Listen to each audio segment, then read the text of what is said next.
Estamos aqui no canal da Nova Cardiologia recebendo dois jovens talentosos, dois brilhantes colegas que eu tenho muito orgulho de estar aprendendo com eles e ser influenciados, né?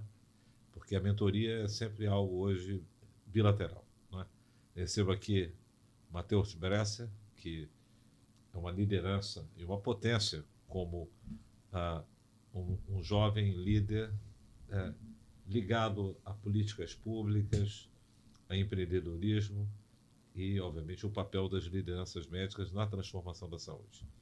E Gabriel Mangas, né, que é o meu querido aluno de MD-PhD, graduando na UF, e, obviamente, ele vai trazer uma visão assim, muito importante sobre o que o jovem pensa, quais são as oportunidades que a gente enxerga na carreira do jovem médico.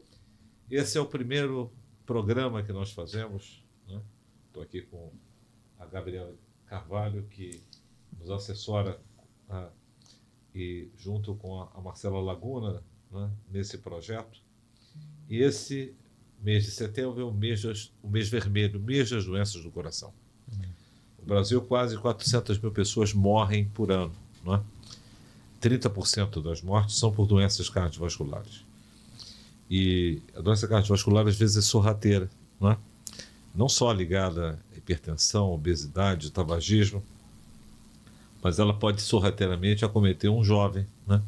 Como recentemente a gente teve a trágica morte de um jovem, um brilhante jogador, né? No São Paulo Futebol Clube, no jogo, né? Não é isso? Uhum.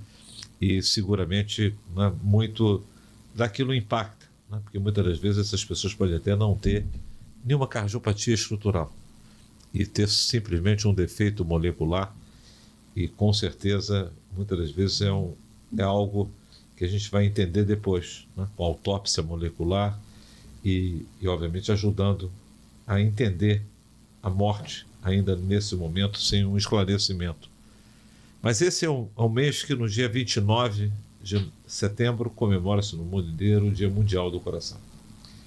E, obviamente, a gente, durante a nossa formação médica, a gente tem pouco conhecimento sobre a importância de políticas públicas, né? E o papel da liderança médica na formatação dessas políticas. E também naquilo que são os determinantes sociais, também determinantes digitais e, obviamente, determinantes comerciais da saúde que impactam e geram doença.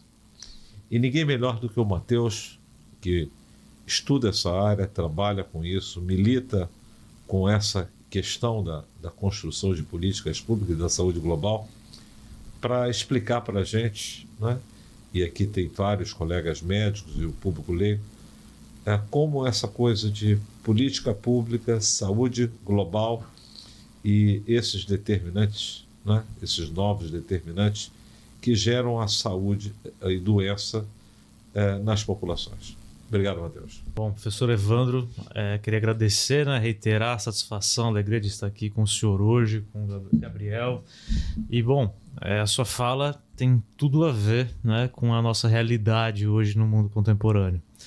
A saúde, cada vez mais, tem sofrido influências transnacionais, né, e por isso a emergência da saúde global, né, com uma agenda cada vez mais determinante nas políticas de todos os países do mundo, né? Os costumes, as práticas, os modos de vida, né, e as influências na sociedade têm se espraiado, né, de forma muito mais uniforme do que antigamente, né? O acesso a dados, a internet, são alguns dos exemplos disso. E como o senhor bem falou, a gente tem uma série de determinantes, né, que não apenas os sociais, que foram a causa da emergência da percepção biopsicossocial na saúde. Temos também hoje, né, graças a Ilona Kickbush, principalmente, que é uma grande intelectual, né, da saúde global, os determinantes comerciais e os digitais. Dois temas emergentes, né, que têm sido desenvolvidos ainda de forma muito seminal na literatura global, né, com poucas lideranças, com poucas escolas trabalhando sobre o assunto de forma objetiva, mas que realmente já têm impactos nas sociedades, né, no caso dos determinantes comerciais, pela forma que as empresas influenciam nossos comportamentos, né, a indústria alimentícia, por exemplo, ou por que não, né, o próprio Facebook influenciando a nossa saúde mental, e que tem sua parcela de responsabilidade sobre o estado, né, das nossas populações de forma geral. E esse tipo de responsabilização, esse tipo de dinâmica, né, de reequilíbrio do poder, das influências, né, sobre as pessoas, né, que essas organizações têm, ou no caso também dos gadgets, né, das plataformas de acesso à saúde, com a emergência da telemedicina, principalmente depois da pandemia, necessitam realmente de novas políticas, né, de novas compreensões e de uma visão muito mais contextualizada, muito mais ponderada, né, dos diferentes fatores que estão em jogo na saúde hoje.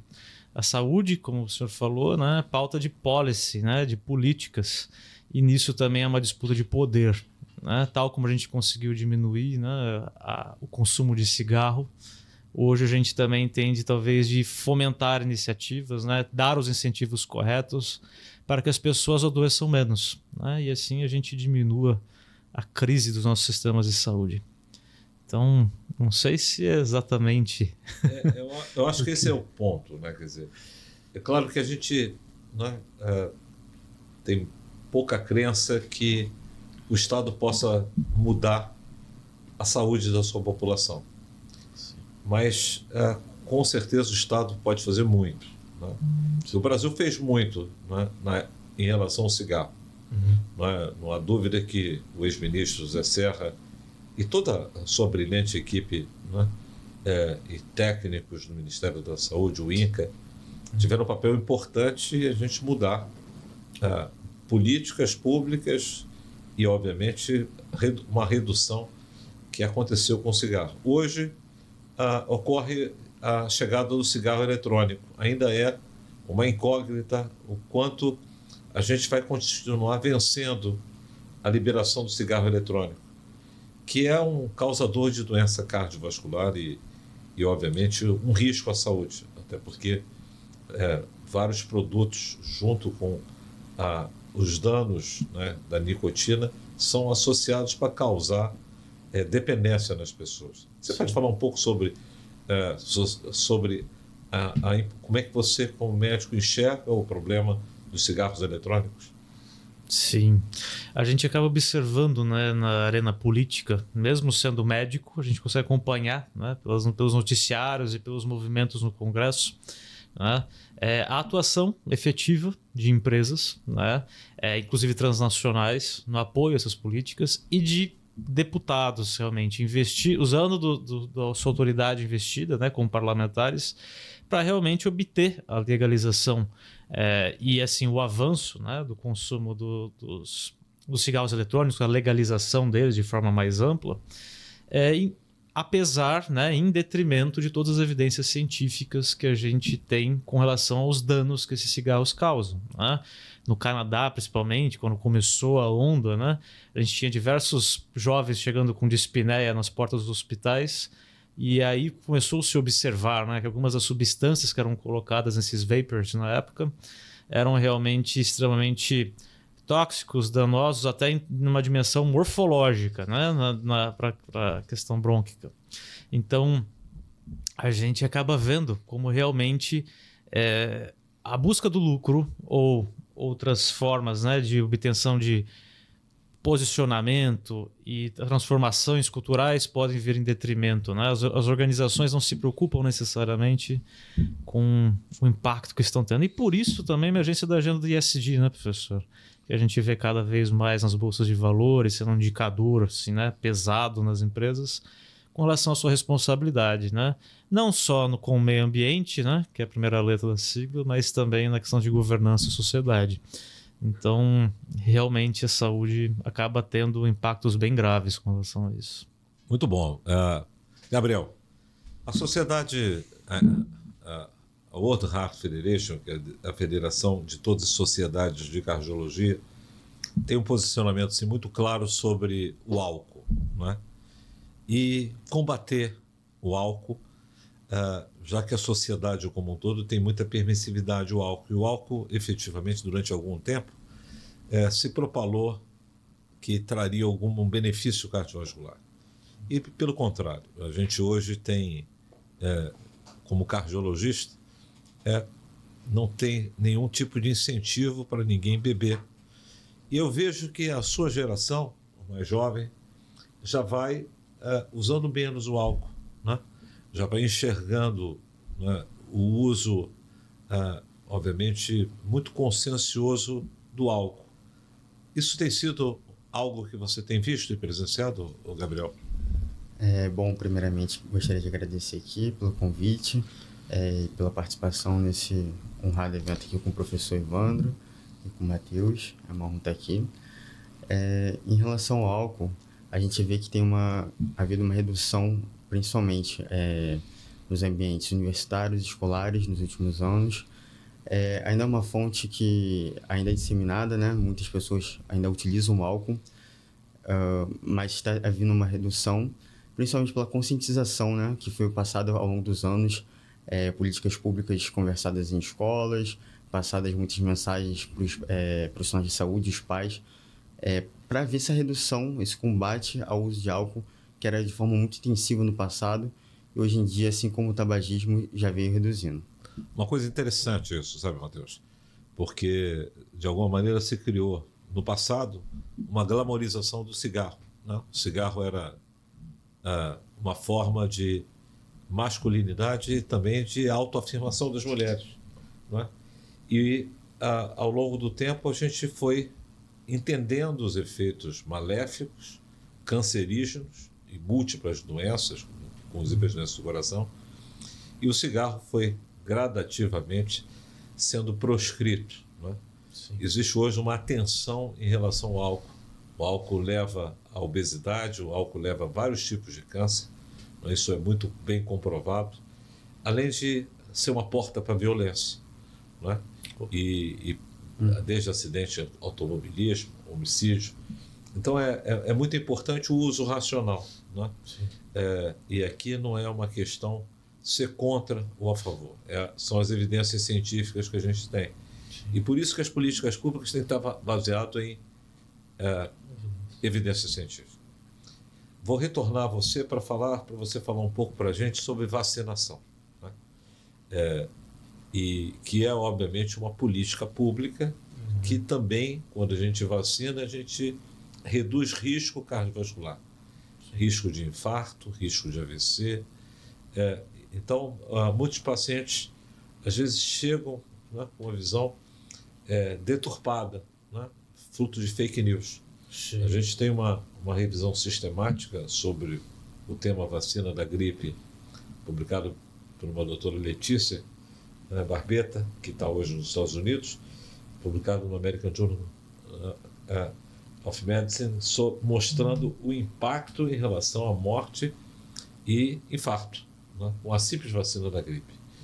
Né? Como é que você enxerga hoje e o que você, vendo todo o Covid, né, você, uma liderança, né, em saúde pública global, como é que você enxerga a importância da vacina e como é que você tem levado essa mensagem depois vamos falar um pouco na AGET e para os seus novos colegas médicos. Sim.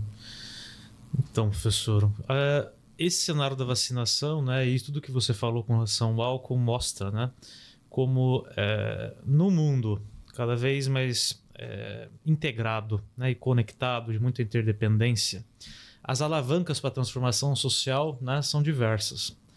E por mais difícil que seja, né, mais lento que seja o processo, a alavanca da transformação cultural, né, que é sempre um trabalho quase, como eu já vi alguns políticos falando, quase um trabalho apostólico, né, de trazer uma mensagem, né, para diferentes lugares e disseminar aquela visão, acaba sendo a alavanca de transformação mais duradoura, né, mais sustentável, né, por mais que a gente desenhe, por vezes, incentivos em políticas públicas, né, para que a gente consiga, né, a mudança de alguns comportamentos, pensando na dimensão comportamental da economia, inclusive, a gente sabe que realmente é necessário investir nessa questão do esclarecimento, né, na difusão de conteúdo, de chamar a responsabilidade e também entender, né, realmente quais são as forças que nos persuadem em alguns caminhos, né? Então, realmente, a questão da cultura, né, como o senhor falou, é muito importante. E hoje em dia a gente vê, né, certa vez, num evento da nossa associação, como o senhor disse, a JETS, estava a ministra Estela Haddad, né, secretária nacional de Saúde Digital, e estávamos discutindo justamente a transversalidade da agenda digital nos governos atuais, né? Isso não só no Brasil, mas em diversos outros lugares, enfatizando, né, a guerra assimétrica que se dava informacional dentro de algumas plataformas, né, que por vezes tem repercussões extremamente negativas, né, nos desfechos de saúde, nos comportamentos dos cidadãos e na adesão a políticas públicas, né, algumas práticas, né, que são mais seguras. Então, realmente, a gente vê pessoas novamente, né? Como a gente falou dos interesses de companhias, também de interesses individuais, né? Por exemplo, médicos, né, falando absurdos assim em termos de definição, né, de alguns conceitos clínicos e outras coisas mais, persuadindo pessoas a adotarem a compra de alguns produtos, a integrarem suas carteiras de atendimento, né, de clientela, entre outras coisas mais que mostram realmente a falta de responsabilidade, né? Então, eu acredito que na governança das coisas, né, tendo que a gente tem até um corpo médico, né, de regulação médica, como o CFM e outras instâncias, a gente tem que responsabilizar, né, os profissionais, os diferentes atores, com relação ao que falam, né, porque realmente tem coisas muito danosas sendo propagadas por aí. E a questão da vacinação, mais objetivamente, a gente tem tido, né, observado alguns impactos graves em relação, alguns retrocessos graves após a pandemia. Ou seja, quando você se vacina para herpes zoster, gripe, vírus sincicial respiratório, sim, vacina da pneumonia, tudo isso evita surtos infecciosos e inflamatórios que agravam a doença cardiovascular pré-existente, não é? Além das suas doenças de base. E com isso você pode ter um infarto, um AVC. Sim. Então isso é muito importante, não é? A gente, e você como um líder global, reforçar isso, não é? Porque a gente sabe da importância. Não é? Gabriel, você tem estudado bastante a inteligência artificial, não é? E é óbvio que nesse momento, eu estava revendo hoje um texto do Estadão, de um pesquisador de Stanford, professor de Stanford, chamando a atenção de que muitos querem que banir o celular, o computador da sala de aula para as crianças. E na realidade, o que ele chama a atenção, ele tem professor de Stanford, tem filhos em idade escolar, e chamando a atenção que o que a gente tem que fazer é tarefas repetitivas e informações, ninguém guarda melhor do que as ferramentas digitais. A inteligência artificial vai trazer muitas informações. Mas o que nós temos que fazer é desenvolver habilidades humanas, a visão crítica das informações e a comunicação dessa informação. Você acha que hoje, né, ter acesso à inteligência artificial ajuda as pessoas, quando receberem uma informação, poder ver, checar se essa informação é correta? O que você pode nos ensinar sobre isso, Gabriel? Então, as inteligências artificiais hoje em dia precisam ter uma certa cautela, né? Você, quando vai pesquisar, primariamente utilizando elas, pode vir algumas informações, às vezes, que não corroboram com o que a gente já conhece, com conhecimento já descrito na literatura. No entanto, a utilização da inteligência artificial vai se tornar cada vez mais primordial para os pacientes, para os médicos, para o maior entendimento da doença, para uma maior eficiência na hora de estudar uma doença ou então de realizar um diagnóstico. E assim como para o paciente vai ser uma melhor forma dele integrar e conhecer na sua linguagem. Então, muitas vezes, muitas dúvidas que os pacientes têm já foram descritas pelos médicos na literatura, em blogs, em sites de medicina, e que a inteligência artificial, captando toda essa informação, ela consegue escrever melhor isso para o paciente. Então, perguntas simples que às vezes o chamado doutor Google não consegue ajudar, a inteligência artificial consegue responder e sempre indicando a procura de um médico. Então, nunca um paciente sozinho. Nunca um paciente utilizando a inteligência artificial sozinho. É sempre em concomitância com o médico para dar a melhor assistência ao paciente, né? Hoje em dia, a gente tem uma questão muito grande de usar a inteligência artificial para a educação, assim como a gente também utiliza para o diagnóstico médico. A gente está integrando isso à utilização do eletrocardiograma e outras funções, aparatos de exames complementares, né, na medicina. E a utilização disso consegue, de uma forma mais apurada, ajudar o médico a raciocinar e a aprender. E isso é sempre, claro, traz benefícios para os pacientes. Eu tenho muito orgulho disso, de você, sabe, Gabriel? Porque a investigação, não é? Ela move as transformações na área da cardiologia. E quando a minha avó nasceu, não é? No início de 1900, a vida no Brasil era em torno de 30 anos de idade, 33 anos de idade de Cristo, né? Uhum. E hoje a gente, né, no Brasil se aproxima a 72, 73 anos, no Japão acima de 88 anos. Então, e obviamente o potencial humano podendo chegar a 120 anos, né? E a inteligência artificial, eu tenho certeza que ela vai ter um papel cada vez mais de ajudar no diagnóstico médico. E o eletrocardiograma, que esse ano de 2024 faz 100 anos do Prêmio Nobel da descoberta da eletrocardiografia, da invenção da eletrocardiografia, por um juiz chamado William Einthoven, um médico e obviamente, pesquisador na área da fisiologia. Até hoje a gente continua aprendendo com a eletrocardiografia. E hoje é possível, com a inteligência artificial, fazer diagnósticos que o médico não enxerga no eletro, e obviamente reconhecendo padrões, né, identificando coisas incríveis como risco de diabetes, risco de desenvolver fibrilação arterial, risco de desenvolver insuficiência cardíaca, ou seja, capacidade preditiva, né, já que a inteligência artificial consegue fazer isso com base de dados. E você vem estudando isso em parceria, inclusive, com médicos de fora do Brasil. Então, a inteligência artificial na medicina, né, nós não enxergamos a inteligência artificial como um competidor do médico. Nós enxergamos a inteligência artificial como algo que vem junto com o médico. E vai ter basicamente dois tipos de médico. Aqueles que estiverem junto com a inteligência artificial, ajudando a dar velocidade no diagnóstico, no tratamento, e fazer a inteligência artificial trabalhar para ele ter mais tempo para estar junto do paciente. E, obviamente, aqueles médicos que vão estar contra a inteligência artificial e provavelmente fora do mercado de trabalho, né? Então, a inteligência artificial, ela nos traz uma encruzilhada médica e uma necessidade da gente, como provavelmente alguns cardiologistas, né, que gostavam de cardiologia há 100 anos atrás, e estudaram eletro. E, obviamente, deixaram de praticar cardiologia. Por quê? Porque passou a não ter mais sentido, como alguém que no passado, quando o Laennec inventou o estetoscópio, né, não acreditava na utilização do estetoscópio.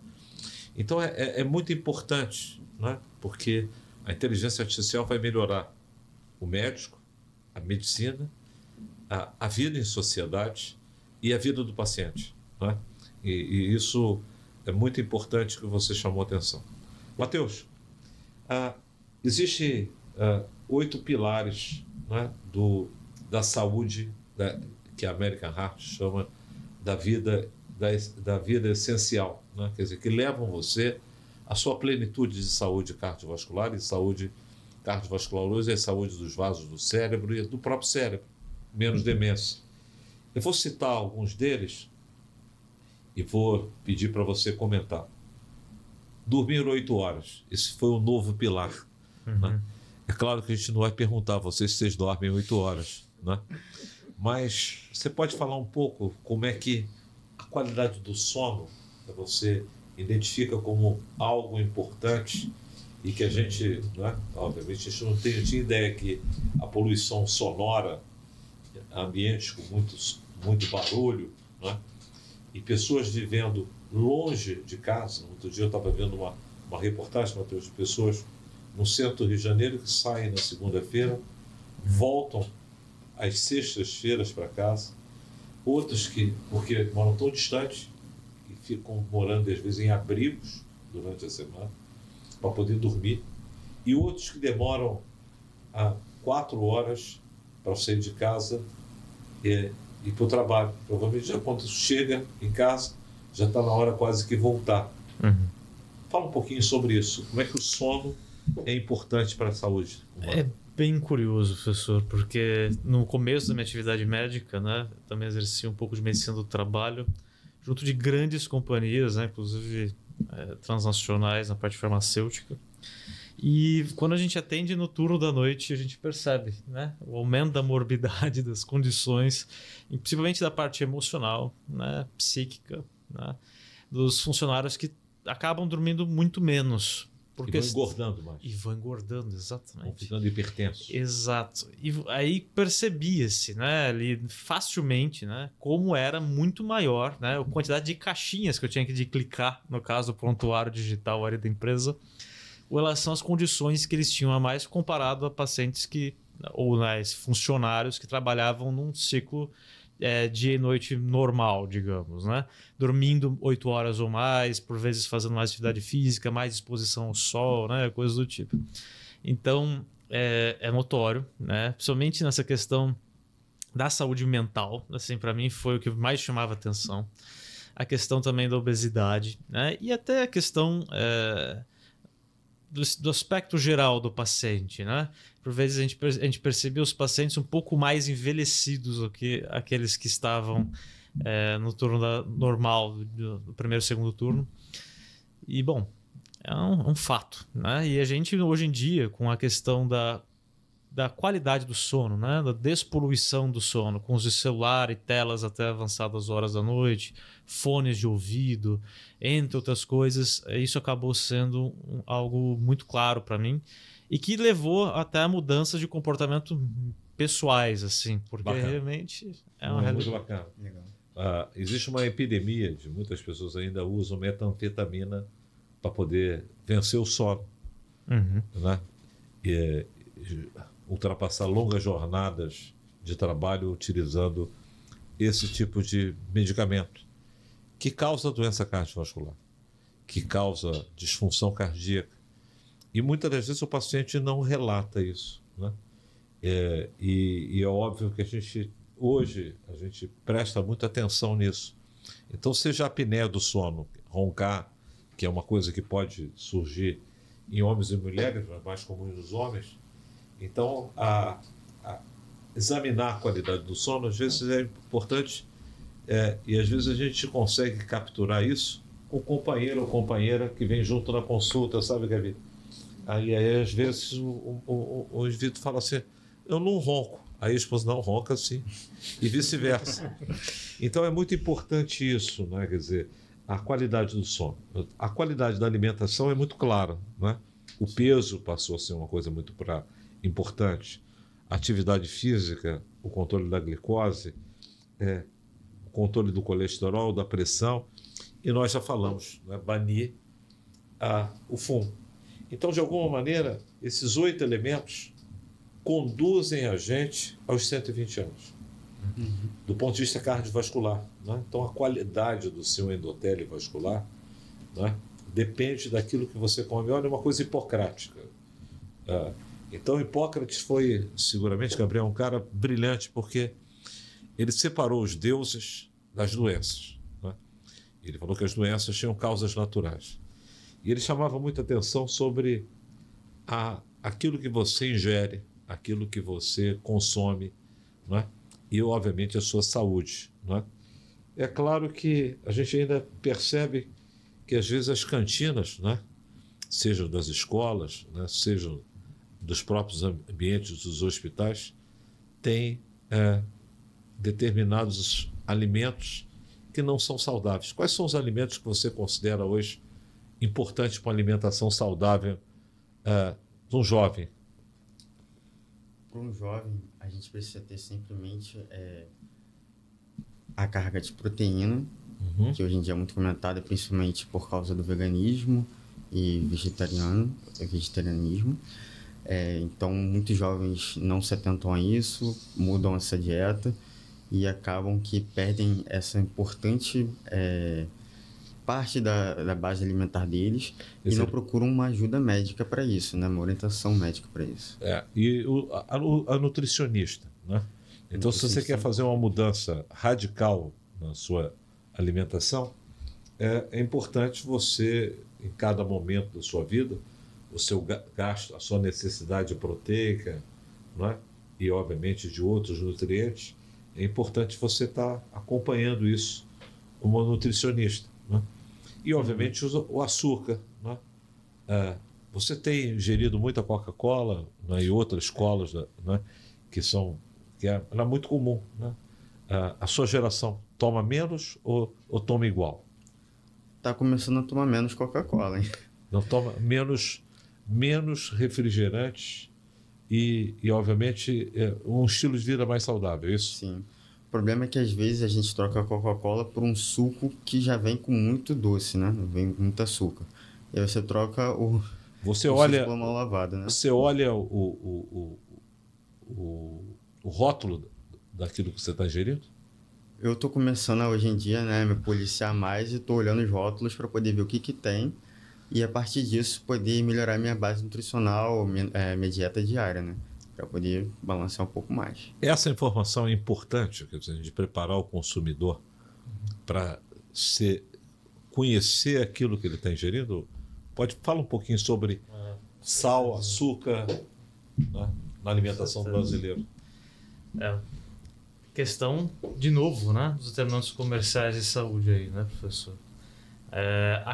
A conscientização, né, do consumidor com relação àquilo que ele está ingerindo, né, porque a indústria alimentícia, né, evolui, temos aí cada vez mais alimentos ultraprocessados, extremamente apetitosos, o pessoal, né, busca essas guloseimas aí, diversas outras comidas que por vezes até são consideradas até saudáveis, né, pela forma que é vendida, por vezes, por ter, teoricamente, um ingrediente X ou Y, e não ter uma clareza real da carga de açúcares e de sódio e de outros elementos, né? Na coxinha, por exemplo. Por exemplo, essas daí já são as artesanais, né? Isso aí. Então, assim, as pessoas acabam não tendo uma noção, né? Uma capacidade de gestão também da sua dieta. O letramento em relação à sua pirâmide alimentar, a gente precisa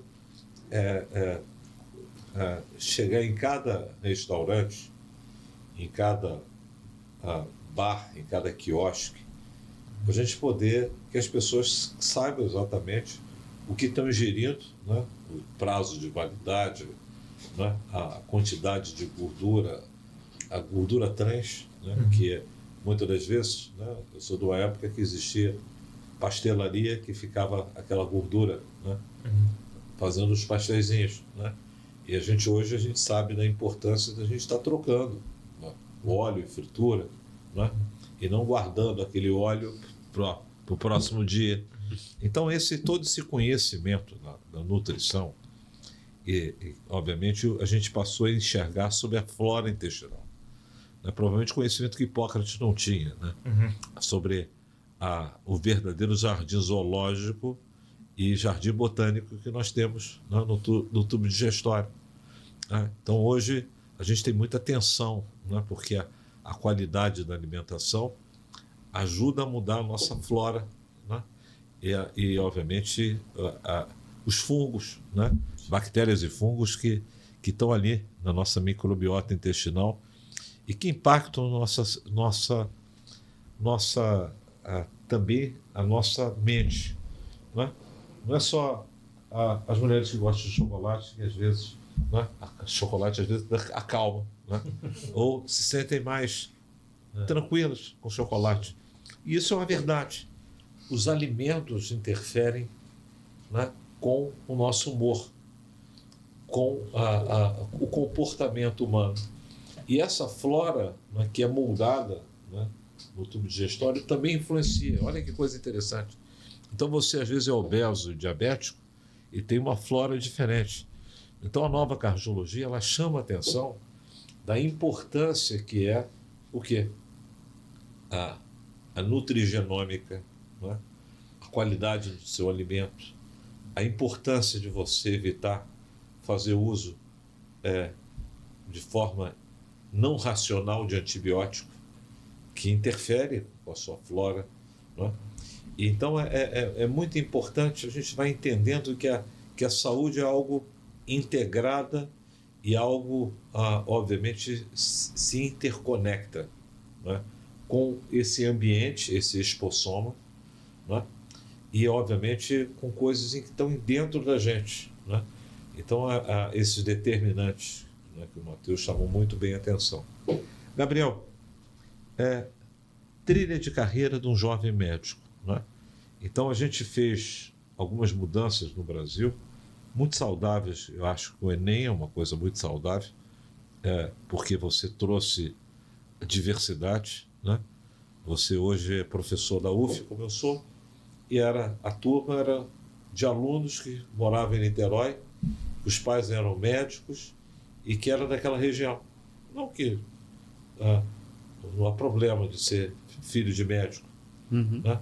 Mas você tinha pouca diversidade, você tinha as pessoas muito parecidas. E hoje você tem gente que veio do Brasil inteiro, né? De repente está numa mesma sala de aula, né? E, por outro lado, você tem hoje, né, caminhos diferentes. Eu coloco sempre uma frase que eu coloco na nova cardiologia, que no passado eu preparava meus alunos para serem melhor do que eu. E hoje eu tenho que preparar esses alunos para qualquer futuro. E esse qualquer futuro é ser médico, cientista, ser um formulador de política pública, está defendendo a saúde e medicina no parlamento, ou gerindo um plano de saúde, ou numa prefeitura, né, cuidando, né, da saúde populacional, ou investigando, ou acompanhando num hospital sem pacientes por telemedicina, né? Isso seria impensável para mim, um hospital sem pacientes. Mas existem alguns, né, que basicamente trabalham com atendimento remoto, né? Como é que você enxerga as trilhas de carreira? Quais as trilhas de carreiras hoje que você, né, assim como eu sei que você hoje não tem só um mentor, né? Antigamente a gente se sentia enciumado se o sujeito tivesse mais do que um mentor. E hoje o sujeito tem que ter múltiplos mentores, né? Isso acontece. E é muito saudável. Eu quero que você fale um pouco para mim. Hoje você está no internato, né? O internato é o final da linha, né? É o final da linha. O Matheus já esteve lá, saiu recentemente. E aí é uma fase de transição de carreira. Sim. A gente vai ser médico. Quais as trilhas de carreira que estão hoje claras para você, né? Não precisa falar de especialidade, mas quais são as trilhas de carreira que hoje você consegue enxergar, independente se você vai seguir ou não? Bom, para começar, como o senhor tinha apontado, teve algumas mudanças nos últimos anos que inovaram, né, com a medicina no país e principalmente nessa parte da educação médica. Nós temos a questão do aumento do número de faculdades de medicina, que quase quintuplicou desde o início dos anos 90, mas também nós temos a criação, por exemplo, do ENARE, que assim como o Enem, permite a qualquer pessoa do país fazer prova e ir para outros estados. Então, eu acabei fazendo um estágio de medicina, no qual no local tinha cirurgiões residentes de cirurgia plástica que eram de outros estados, que lá não tinha esse programa. Então, eles não tinham a possibilidade de fazer antes, trabalhavam só como cirurgião geral, e aí com a criação do ENARE, puderam vir aqui para o estado do Rio de Janeiro e trabalhar aqui e melhorar dedicar, né, sua formação para mudar de vida, né? Tomar um passo melhor na especialidade deles e poder ter uma condição melhor no futuro deles, né? A mesma coisa se encaixa para nós agora na faculdade. Nós vemos que tem um gap muito grande entre o número de alunos que estão se formando com a quantidade de vagas de residência. Então, a gente viu também um crescimento na pós-graduação e um maior, não vou dizer obrigação, mas uma vista, uma dedicação, uma vontade maior dos funcionários mais antigos, né, das gestões mais antigas, que esses profissionais todos, tanto da residência médica quanto da pós-graduação, realizem a prova de título, que está se tornando algo mais imperativo. Então, a gente está vendo algumas mudanças na prática inicial da medicina, mas a gente vê que também que hoje o médico já atuante, já fixado, já presente com impacto e com uma presença no mercado, precisa se atualizar para poder ter um enfoque maior nas pesquisas. Se você abrir hoje no PubMed e botar qualquer assunto, você vai ver que é uma crescente no número de pesquisas, muito grande. Então, o médico precisa se atualizar. Não dá para virar um cardiossauro, como o senhor costuma dizer.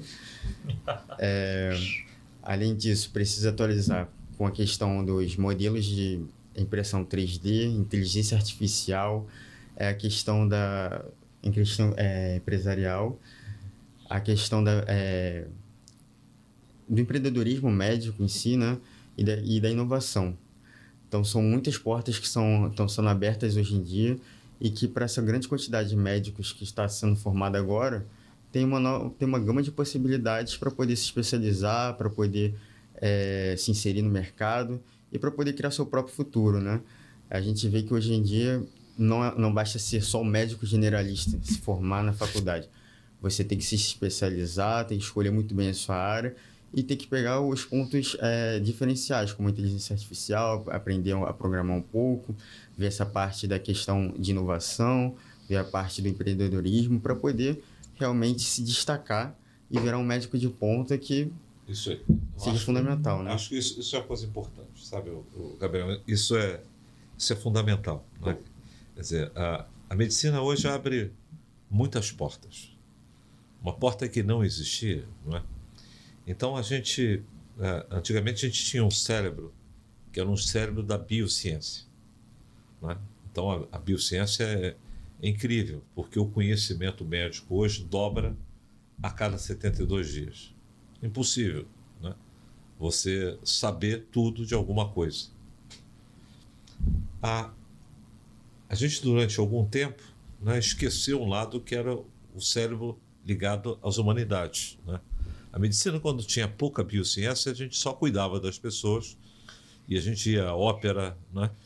Lia 30 livros de Shakespeare, a Barça, né? A Britânica, via todos os filmes. O médico era um intelectual, tinha pouca coisa, né? O conhecimento médico estava em 2, 5, 10 livros, né?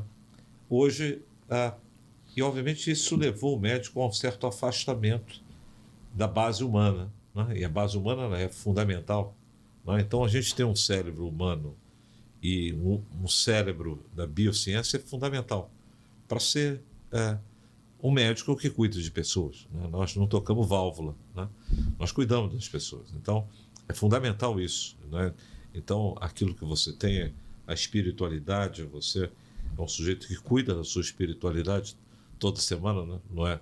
Não é incomum ligar para você e falar, estou na missa, né? Então, às vezes, a minha missa eu assisto de manhã. Então, eu entendo que, né? E, obviamente, cada médico, né? Os médicos não têm que fazer proselitismo de nada para o paciente, mas todo médico deve, né, cuidar da espiritualidade, né? Está ali para cuidar das pessoas e, obviamente, ajudar aquelas que querem resgatar, né, uma religiosidade, né? Deve servir como ponte para fazer isso, né? Então, isso é importante. Agora, a coisa que mais cresceu nos últimos tempos é um cérebro tecnológico, de base tecnológica. Então, hoje a gente tem que ser 3 cérebros, né? Uma parte ligada à ciência da computação, né? Inteligência artificial, né? Ciência de dados, né? Então, isso é fundamental, se desenvolver e constituir. Olha como é que ficou complicado fazer medicina hoje, né? Então, hoje é uma responsabilidade imensa, né? Por isso é muito desafiador ser médico. Ser médico não é uma atividade simples. Por isso que a gente estuda todo dia, né?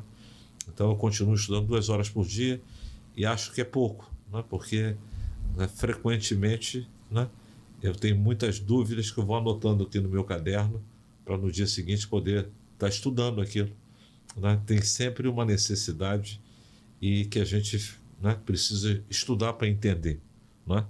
Então a gente tinha muita certeza. O Covid trouxe para a gente 2 coisas importantes. Primeiro, enxergar as incertezas. A gente terminava o dia, a gente não sabia se tinha morrido alguém da nossa família ou a gente estava contaminado, né? Então a gente já passou a tolerar a incerteza.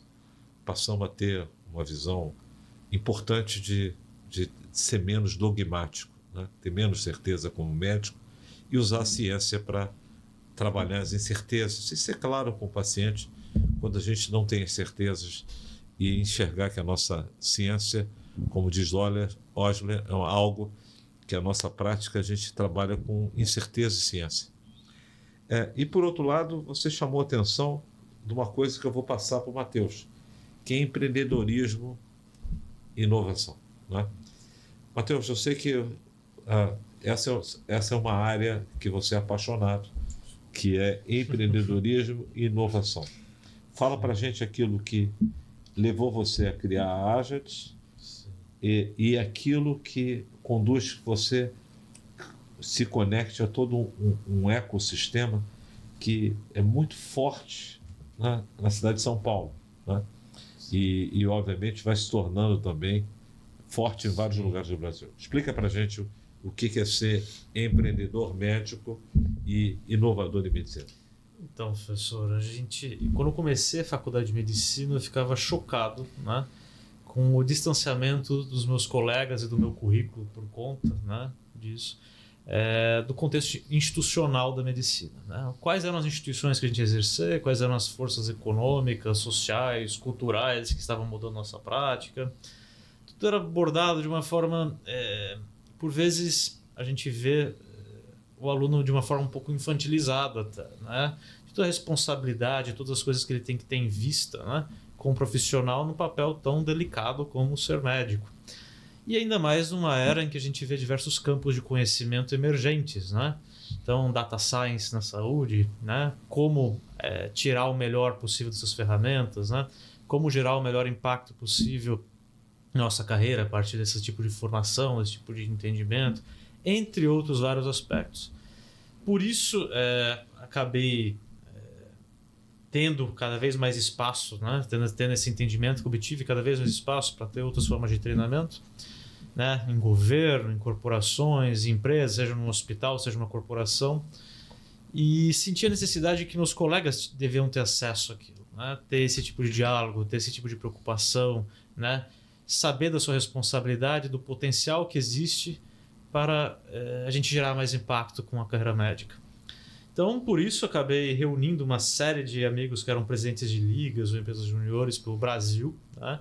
Então, tem algumas regiões que não tem um ecossistema forte, né, como se for em São Paulo, mas tem alguns missionários, como a gente brinca, né, que estão ali em diversas regiões trazendo uma ideia e, por vezes, lutando com forças culturais muito fortes, assim, né, sendo taxados, né, com N nomes pejorativos por estarem ligados a uma iniciativa de consultoria em saúde em regiões que precisam muito de uma gestão de saúde melhor, né?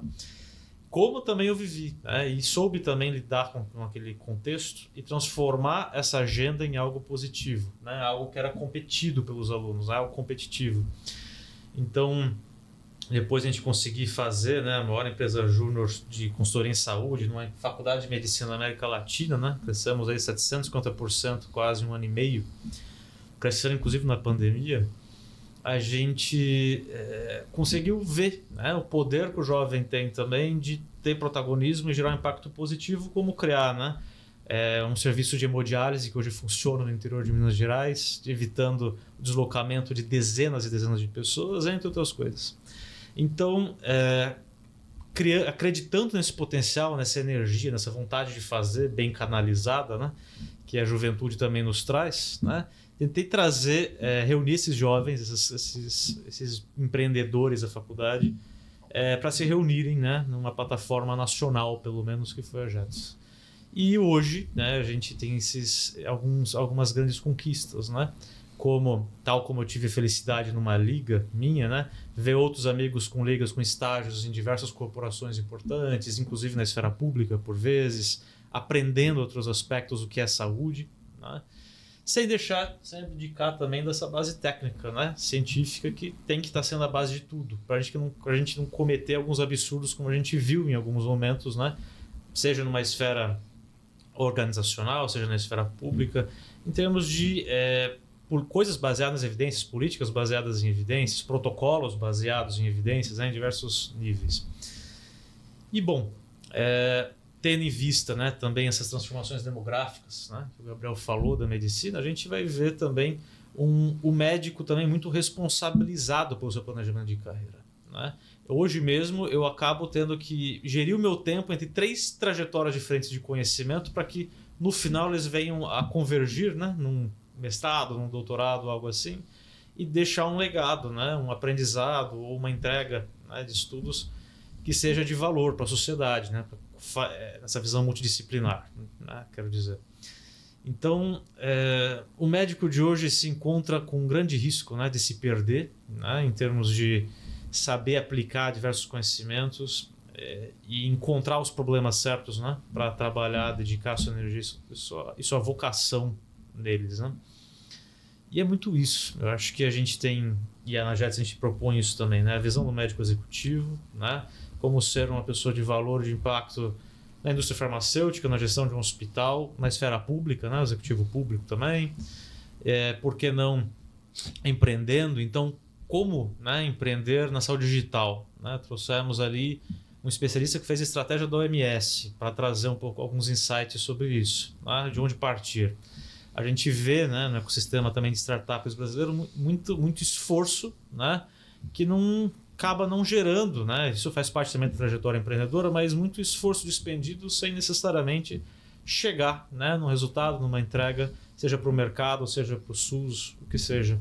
E isso também depende muito dessa qualificação, né, de conhecimento próprio setorial, né, que é uma coisa que eu estava fazendo um capítulo de livro essas semanas com isso, né, do erro, inclusive de grandes companhias. Por que o Google, por que a própria Amazon e outras grandes Big Techs, todas fecharam suas operações de saúde?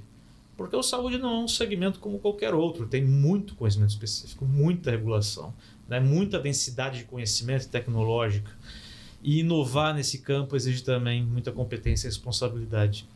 Então a gente acredita que adiantando essa curva de aprendizado, conscientizando, né, sobre todas essas forças que moldam o nosso setor, a gente vai conseguir ter lideranças mais eficazes, né, e ajudar a sociedade em geral. Quem quiser se conectar a você e ao seu grupo, busca qual site?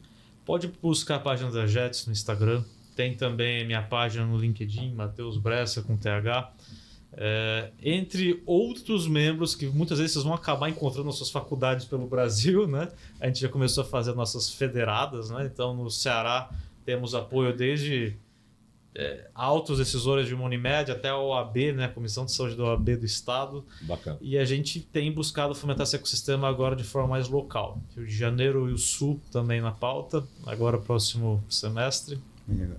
E esse é o nosso foco. Bem, eu vou terminando, né? Acho que eu ainda tenho 5 minutos. 5 minutos. Tenho 5 minutos. E para dizer a vocês o seguinte, quer dizer, qual o desafio que a gente tem? A gente tem um desafio assim importante, que nós temos que ser otimistas com aquilo que chega. São os novos médicos. Sim. Temos que acreditar que eles terão um papel determinante na transformação da saúde do Brasil, que seguramente serão muitos deles com impactos global, né?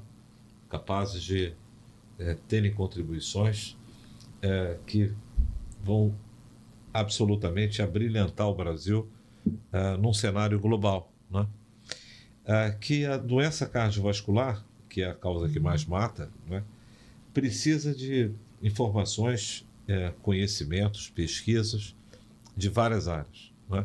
E apoio de inteligência artificial, telemedicina, políticas públicas, mas o que é básico, liderança. As lideranças que se destacam, não é? Como vocês dois, têm no respeito ao conhecimento, o respeito às pessoas, não é? Porque na medicina a gente consegue ter oportunidade, diferentes carreiras, mas é uma carreira que a gente às vezes consegue encontrar 5 gerações de médicos. Eu trabalhei com médicos que tinham desde 20 anos de idade até médicos com mais 90, atuando ativamente, com suas histórias, com suas experiências, com seus saberes, né? E com sua forma de fazer medicina e enxergando que tinha algo que estava rapidamente mudando. Então a gente tinha uma cardiologia clássica e agora a gente tem uma nova cardiologia chegando, não é? Com novas demandas, com novos conhecimentos, trazendo a genética, a ciência de dados, a inteligência artificial, mas também muito atenta aos determinantes sociais, determinantes econômicos, determinantes psicoemocionais, determinantes comerciais, determinantes digitais, que produzem, né, no indivíduo compromisso com a sua boa saúde ou realmente ser levado a má condição de saúde, muitas das vezes porque os formuladores de políticas públicas não enxergaram que a segurança pública, o deslocamento, a poluição, que nós não tocamos aqui, as mudanças climáticas, né? A qualidade da água, o acesso ao sistema de saúde, a oferta de medicamentos e, obviamente, aqueles 8 hábitos que levam à saúde cardiovascular. E não há dúvida, né, Gabriel, que a base, né, e estimular a pesquisa, a inovação e, obviamente, a ciência clínica, né, que é se formar em cirurgia, ortopedia, clínica médica, pediatria e fazer uma boa formação, uma formação de excelência, é a base para ser um bom médico, né? Isso não mudou nunca, né? Nem vai mudar. Mas outros caminhos chegam à profissão médica. Felizmente, né? A gestão é enxergada como algo estratégico para que a gente não desperdice recurso, né? Que cada dinheiro do brasileiro orçado para a saúde chegue e promova impacto, né? E seja bem direcionado, bem canalizado. Então essa é a mudança, né?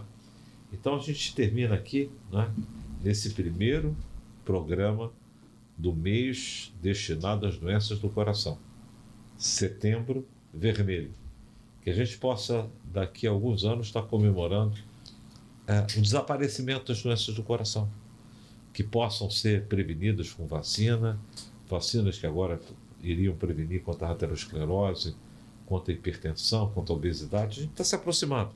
Já tem remédios para a obesidade que você toma 2 vezes, uma vez a cada 15 dias, e você pode perder aí 18 quilos, 20 quilos, 25 quilos. Remédios que podem fazer o colesterol cair e se aproximar a 40.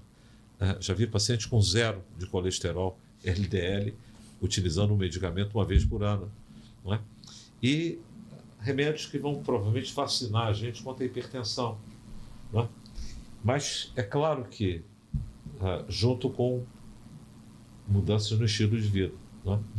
E a gente poder fazer com que a nova cardiologia, no futuro, ela seja comemorando uma doença como a poliomielite, uma doença banida. Mas hoje é a causa líder, né?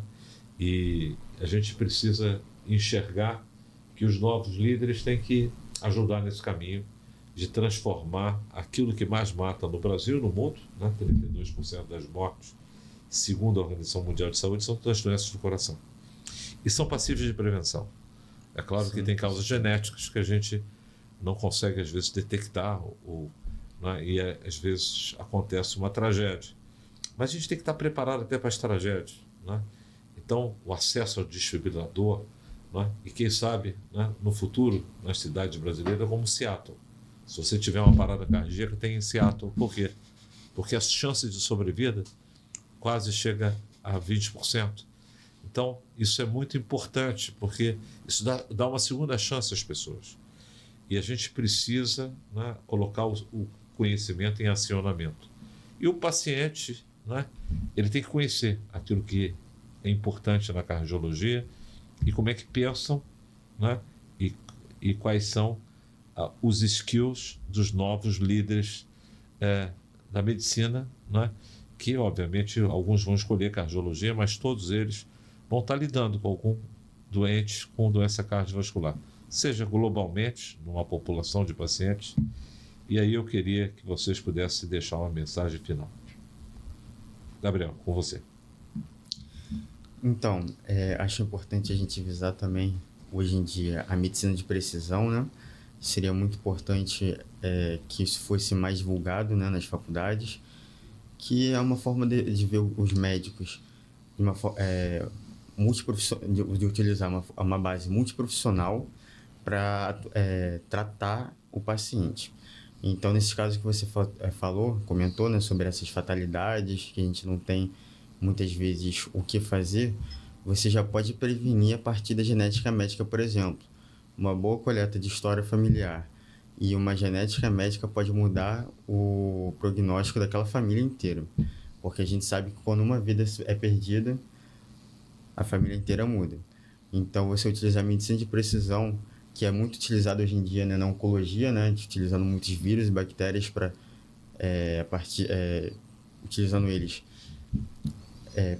modulando eles para poder utilizar como agentes de anticancerígenos, ou então mesmo para tratar o câncer de diversas frentes diferentes. É essencial a gente estudar para poder utilizar esse mesmo tipo de mecanismo para poder melhorar a cardiologia, né? Então, é importantíssimo que a gente frise isso nas universidades, para os nossos novos alunos, sobre a medicina de precisão. Assim como o senhor tem feito muito com a nova cardiologia, e a partir disso a gente criar cardiologistas que sejam que visem a melhor prática assistencialista para os seus pacientes, né? Ou seja, que introduz genética, ciências de dados e equipe multidisciplinar no cuidado do paciente. Muito bom. Com certeza. Bom, professor, a minha mensagem para os meus colegas, sejam acadêmicos, sejam formados, é terem coragem para buscar o novo, né? Eu acho que, por vezes, eu vejo colegas que, apesar de muito novos, né, recém-chegados, começando uma carreira nova, num mundo que acontece um monte de coisas novas, descobertas, inovações, a gente vê muitos deles ainda temerosos, né? Tendo medo da inovação, tendo medo da novidade, tendo medo daquilo que vem por aí. Quando, na verdade, eles estão sendo convidados, né? Convidados a fazer parte de novos movimentos, convidados a empreenderem, sim, academicamente, que seja, né, fazendo uma pesquisa de doutorado sobre um tema que é relevante, aplicação de uma nova tecnologia para uma condição de saúde, entre outras coisas, né? Realmente se dedicarem, se doarem, né? Sempre mais, né? Para realmente deixar um legado e ter uma carreira, né, que vai fazer do Brasil, que vai fazer a medicina algo ainda mais engrandecedor, né? Não há porquê, né, ter tanto medo do que vem por aí, que é o que eu mais vejo entre os colegas. Ou seja, a prescrição do Matheus, a coragem para enfrentar aquilo Sim. que não está claro, a incerteza. Exato. E, obviamente, na incerteza existe uma rede de apoio. Né? Sim. E, obviamente, existe a necessidade de a gente estar sempre aprendendo. Sim. Muito obrigado.